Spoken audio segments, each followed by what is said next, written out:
रूस और यूक्रेन के बीच जारी जंग को लगभग 840 दिन हो गए हैं, लेकिन इस जंग की आग कब शांत होगी कुछ पता नहीं है।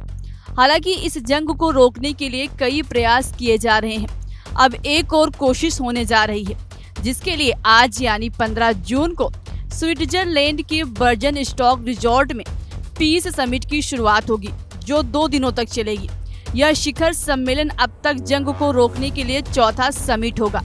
इससे पहले कोपेनहेगन, जेद्दा और माल्टा में 3 समिट हो चुकी है।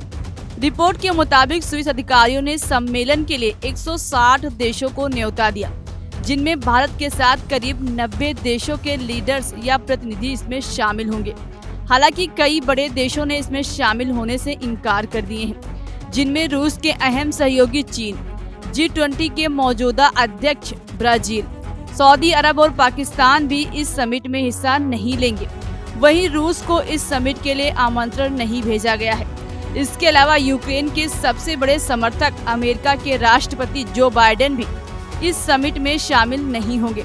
हालांकि उनकी जगह उपराष्ट्रपति कमला हैरिस मौजूद होंगी। स्विट्जरलैंड में इकट्ठा हो रहे वर्ल्ड लीडर्स की सुरक्षा के लिए 4000 सैनिकों को तैनात किया गया है।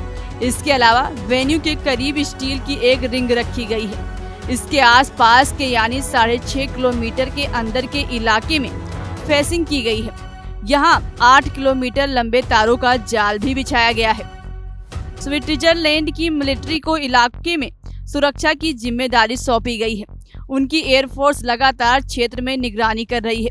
वेन्यू के पास बनाए गए हेलीपोर्ट की सुरक्षा के लिए 5 मिलिट्री हेलीकॉप्टर्स तैनात किए गए हैं।